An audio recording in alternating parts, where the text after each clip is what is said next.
உலகம் முழுவதும் உள்ள நிரஞ்சனா சேனல் நேயர்கள் அனைவருக்கும் பணிவான வணக்கம்.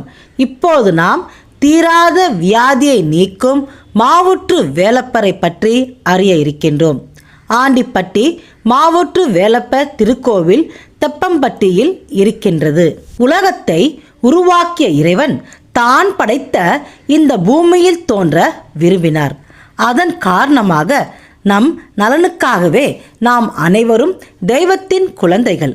அதனால்தான் நம்முடைய படைப்பில் உருவான குழந்தைகள் எப்படி இந்த பூமியில் தனியாக வாழும் என்ற எண்ணத்தில் மனிதர்களுடன் ஒருவராக தெய்வங்கள் பூலோகத்தில் தோன்றினார்கள். நமக்கு நடந்த பிரச்சனை அனைவரிடமும் சொல்ல முடியாதுங்க. அப்படியே சொன்னாலும் இன்று இல்லை என்றாலும் ஒரு நாள் அந்த நபர் நமக்கு எதிராக மாறும் பொழுது நம் பிரச்சனையை அவர்களுக்கு சாதகமாக பயன்படுத்துவார்கள். ஆனால் அதே பிரச்சனையை இறைவனிடம் சொன்னால் ஆறுதல் கிடைப்பதுடன் அதற்கு தீர்வும் கிடைத்துவிடும். இறைவன் என்றும் நமக்கு எதிராக மாற மாட்டார். ஆனால் ஒருவேளை நாம் இறைவனுக்கு எதிராக மாறினாலும் நாம் இறைவனிடம் சொன்ன பிரச்சனையை தீர்ப்பாரே தவிர மேலும் சங்கடப்படுத்த மாட்டார். முருகப்பெருமான் தான் பக்தர்களை காக்க பூலோகத்தில் தோன்ற விரும்பியதால் தான் இந்த பூமியில் பிறந்த வள்ளியை திருமணம் செய்து நம்முடனே பூலோக வாசியாக இருந்து விட்டார். அத்துடன் சிவபெருமான் விநாயகரையும் கந்தனையும் உலகத்தை சுற்றி வரச் சொன்ன உடனே முருகப்பெருமான் பூலோகத்தை விரும்பி சுற்றியதனால் மக்களின் துயரத்தை போக்க பல இடங்களை கண்டறிந்தார்.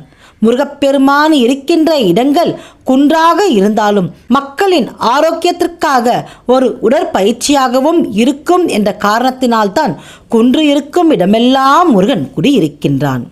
சரி, ஆண்டிப்பட்டியில் தோன்றிய வேலவனை பற்றி அறியலாமா? மாமரம் நிறைந்து இருக்கும் அந்த இடத்தில் சிறிய அளவில் வள்ளிக்கிழங்கையும் பயிர் செய்தார் ஒருவர். ஒரு நாள் வள்ளிக்கிழங்கு எடுக்கும் பொழுது அதில் ஒரு வள்ளிக்கிழங்கு மட்டும் எடுக்கவே முடியலைங்க. என்னடா இது, ஆச்சரியமா இருக்கிறதே என்ற சந்தேகத்துடன் இதை விடக்கூடாது என்ற முடிவுடன் தோண்டி பார்த்தார். மண்ணுக்குள் ஆச்சரியம் காத்து இருந்தது. ஆம், மண்ணுக்குள் அவர் கண்டது வள்ளிக்கிழங்கு இல்லைங்க, வள்ளி மணவாளன், முருகப்பெருமானின் சிலை. இதை கண்ட அந்த நபர் ஊர் மக்களிடம் கூறினார். ஊர் மக்கள் முருகப்பெருமானுக்கு அந்த இடத்திலேயே கோவில் கட்டி முருகப்பெருமான் சிலையை பிரதிஷ்டை செய்தார்.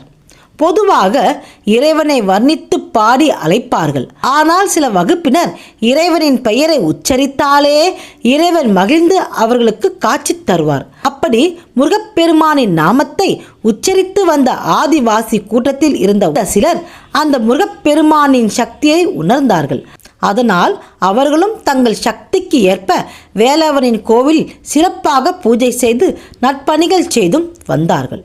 சரி, இப்பொழுது மாமரத்தின் ஊற்று நீர் மகிமை வாய்ந்தது என்பதை பற்றி அறிய இருக்கின்றோம். முருகப்பெருமானை வணங்க கேசவன் என்ற பக்தரும் அவருடைய குடும்பத்தினரும் வந்தார்கள். மலைமேல் முருகன் இருக்கின்றான், அதனால் நீ இங்கிருந்தே முருகனை வணங்கு, நாங்கள் உனக்கு பிரசாதம் எடுத்து வருகிறோம் என்றார்கள் உறவினர்கள். காரணம், கேசவனுக்கு இதய பாதிப்பு இருந்தது. முருகப்பெருமானை தரிசித்து என் உயிர் போனால் அது என் பாக்கியமே என்று கூறி கேசவன் மலை மீது ஏறினாராம். முருகப்பெருமானை கண்குளிர தரிசித்துவிட்டு மலையில் இருந்து இறங்கி வந்தபோது தண்ணீர் தாகம் ஏற்பட்டதுங்க. நெஞ்சு அடைப்பது போல் இருந்தது. இதை கேட்ட கேசவனின் குடும்பத்தினர் பயந்தார்கள். நான் அப்பொழுதே சொன்னேனே, கேட்டாயா? இப்பொழுது பார், எவ்வளவு பெரிய பிரச்சனை ஆகிவிட்டது. கடவுள் இருக்கிறார், இல்லை என்று சொல்லவில்லை, அதற்காக இப்படியா என்று உடன் வந்த உறவினர்கள் திட்ட ஆரம்பித்தார்கள். ஆனால் கேசவனின் குடும்பத்தினர் பயந்தார்கள். இருங்க, ஏன் இப்படி கத்துறீங்க? அவருக்கே நெஞ்சு வலி, இன்னும் கத்துனா அதிகமாக நெஞ்சு வலி ஆயிடாதா என்று அவர் குடும்பத்தினரும் கத்த ஆரம்பித்தார்கள். கேசவனின் குடும்பத்தினருக்கு என்ன செய்வது என்று தெரியாமல் நின்றார்கள். இந்த மலையில் தண்ணீருக்கு எங்கே போவோம் என்று நினைத்து கொண்டே அந்த மலைப்பகுதியை சுற்றி பார்த்தபொழுது ஒரு மாமரத்தின் அடியில் ஊற்று நீர் வருவதை கண்டார்கள். அந்த ஊற்று நீரை எடுத்து கேசவனுக்கு தந்தார்கள். கேசவன் அந்த ஊற்று நீரை முருகா என்று கூறிக்கொண்டே பருகினார். நீரை பருகிய சில நிமிடத்திலேயே படபடப்பு குறைந்தது. சாதாரண நிலைக்கு வந்து சரியாக இயங்க ஆரம்பித்தது. இதய நோயாளி என்ற நிலை மாறியது.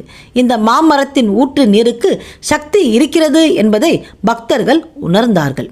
மாமரத்தின் அடியிலிருந்து ஊற்று நீர் வருவதனால் முருகப்பெருமானுக்கு மாவூற்று வேலப்பர் என்று பக்தர்கள் அழைக்க ஆரம்பித்தார்கள்.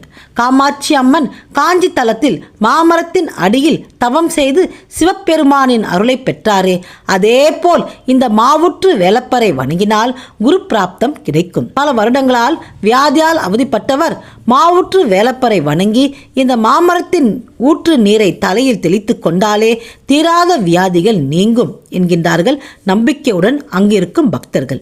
நம்பிக்கைத்தான் வாழ்க்கை. நம்பிக்கையோடு எதை செய்தாலும் அது நன்மையாகவே முடியும். முருகனிருக்க பயமில்லை, கந்தனிருக்க கவலை இல்லை, சுக்குக்கு மிஞ்சிய கஷாயமும் இல்லை, சுப்பிரமணிக்கு மிஞ்சிய தெய்வமும் இல்லை. கந்தனுக்கு அரோகரா, முருகனுக்கு அரோகரா. இதுபோல் இன்னும் பல பயனுள்ள தகவல்களை அறிய நிரஞ்சனா சேனலை பாருங்கள்.